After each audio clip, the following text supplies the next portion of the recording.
안녕하세요. 말씀과 함께 새롭게 여는 소망의 아침입니다.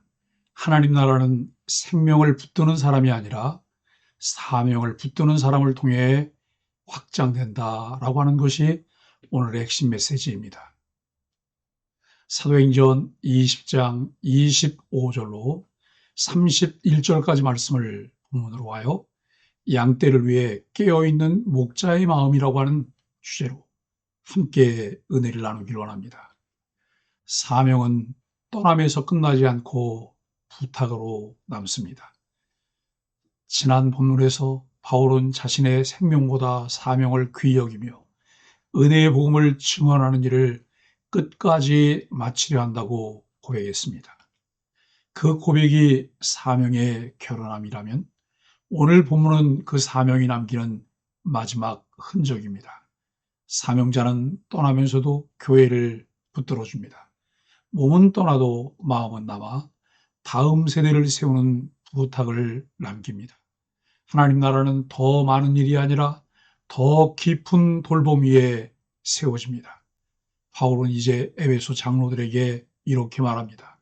내가 이제 어디로 가는지 너희가 안다. 그리고 너희는 다시 내 얼굴을 보지 못할 것이다. 이 말은 단지 슬픔의 표현이 아닙니다. 지도자가 사라진 자리에 어떤 교회가 남을 것인가를 묻는 매우 실제적이고 목회적인 질문입니다. 하나님 나라의 확장은 선교의 전선에서만 일어나는 일이 아닙니다. 복음이 전진한 만큼 그 복음을 지키고 품는 교회가 성숙해질 때 하나님 나라는 단단해집니다. 그래서 바울은 마지막 순간 더 큰 계획을 말하기보다 교회를 지키는 목자의 마음을 꺼내놓습니다. 오늘 본문에서 깨어있는 목자의 마음이 붙드는 세 가지가 무엇인지를 볼 수 있습니다. 첫째, 목자는 하나님 앞에서 깨끗한 손으로 서야 합니다. 바울은 자신을 변호하듯 말합니다. 내가 너희 중에 왕래하며 하나님의 나라를 전파하였다. 그러므로 오늘 너에게 증언하노니 모든 사람의 피에 대하여 내가 깨끗하니 이는 내가 꺼리지 않고 하나님의 뜻을 다 너희에게 전하였습니다. 여기서 피에 대하여 깨끗하다는 말은 무책임한 말이 아닙니다. 오히려 반대입니다. 영혼을 맡은 자의 책임이 얼마나 무거운지를 아는 사람만 할 수 있는 말입니다. 바울은 사람을 기쁘게 하는 설교를 하지 않았습니다. 반응을 얻기 위해 복음을 편집하지도 않았습니다. 그는 하나님의 뜻을 다 전했다고 말합니다. 하나님 나라의 확장은 잘 되는 느낌이 아니라 하나님의 뜻이 온전히 선포될 때 시작됩니다. 교회가 세상처럼 되지 않으려면 지도자가 먼저 하나님 앞에 서야 합니다. 젊었을 때의 삶을 생각해 보면 우리는 책임이 늘수록 충돌을 피하는 말을 선택하기 쉽습니다. 직장에서도, 가정에서도, 교회에서도 괜히 말해서 분위기 깨지 말자는 마음이 생깁니다. 그런데 바울은 말합니다. 사랑은 침묵이 아니라 진리를 전하는 용기에서 시작됩니다. 내가 불편함을 피하려고 진리를 줄이고 있지는 않은가? 사랑한다는 이유로 정말 필요한 말을 미루고 있지는 않은가?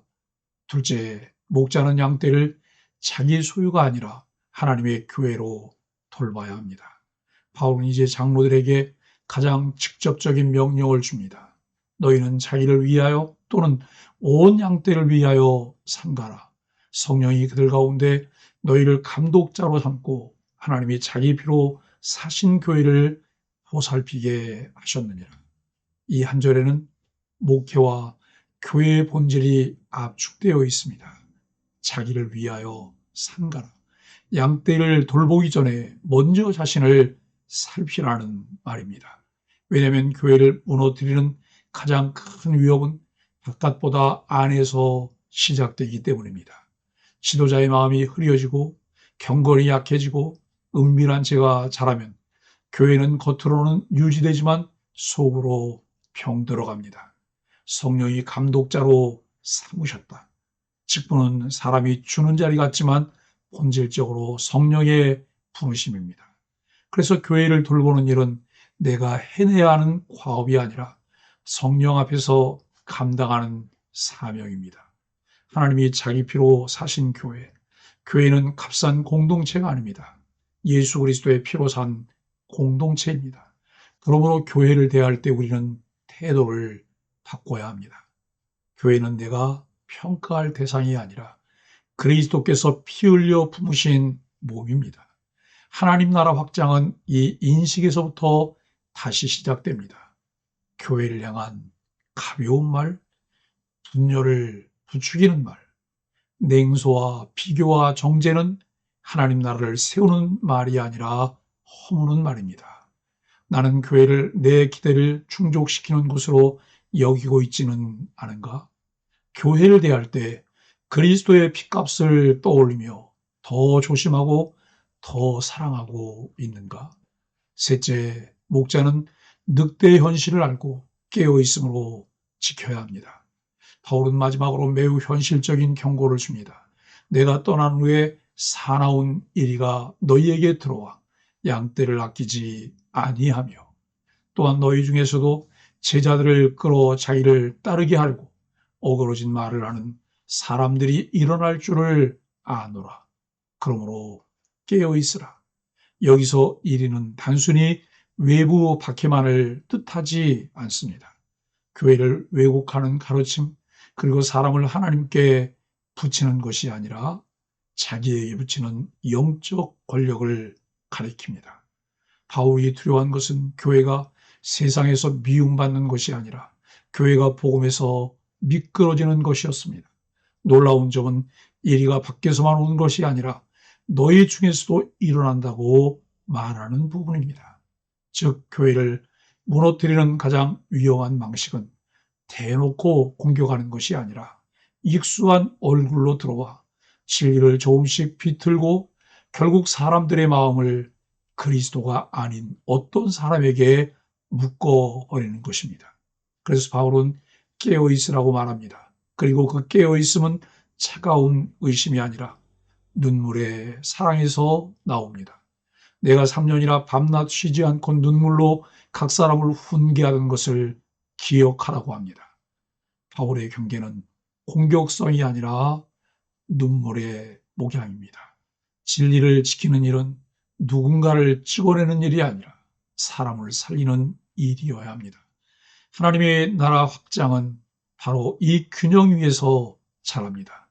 진리에 단단하되 마음은 부드러운 공동체, 경계하되 눈물로 사랑하는 교회, 사랑하는 소망의 가족 여러분, 하나님 나라는 깨어있는 사랑으로 지켜집니다. 오늘 본문은 우리에게 분명히 말합니다. 하나님 나라는 돌파력만으로 확장되지 않습니다. 확장된 자리마다 지키는 사랑이 있어야 합니다. 교회는 전진하는 군대이면서 동시에 양떼를 품는 목장입니다. 전도와 선교의 열정이 뜨거울수록 교회 안의 돌봄과 진리의 보살핌은 더 깊어져야 합니다. 우리의 현실은 늘 바쁩니다. 그러나 바쁠수록 더 쉽게 무너지는 것이 깨어있음입니다. 바쁠수록 더 쉽게 흐려지는 것이 복음의 순수함입니다. 그래서 오늘 우리는 결단해야 합니다. 주께서 피로 값주고 사신 교회를 사랑하기, 진리를 가볍게 여기지 않고 말씀 앞에 서기, 주께서 우리를 구원하기 위해 자신을 주심같이 내 마음을 먼저 지키고 공동체를 눈물로 돌보는 소망의 교회와 가족들이 되기를 예수 그리스도의 이름으로 간절히 축복합니다. 말씀으로 드리는 소망의 아침 기도입니다. 주님, 제 마음을 먼저 살피게 하시고 성령께서 맡기신 자리에서 진실하게 서게 하소서. 주님 교회를 그리스도의 피로 사신 공동체로 여기며 말과 태도와 관계를 더 거룩하게 지키게 하소서. 주님 거짓과 왜곡 앞에서 깨어있게 하시되 공격이 아니라 눈물의 사랑으로 공동체를 세우게 하여 주옵소서. 예수님의 이름으로 간절히 기도합니다. 아멘.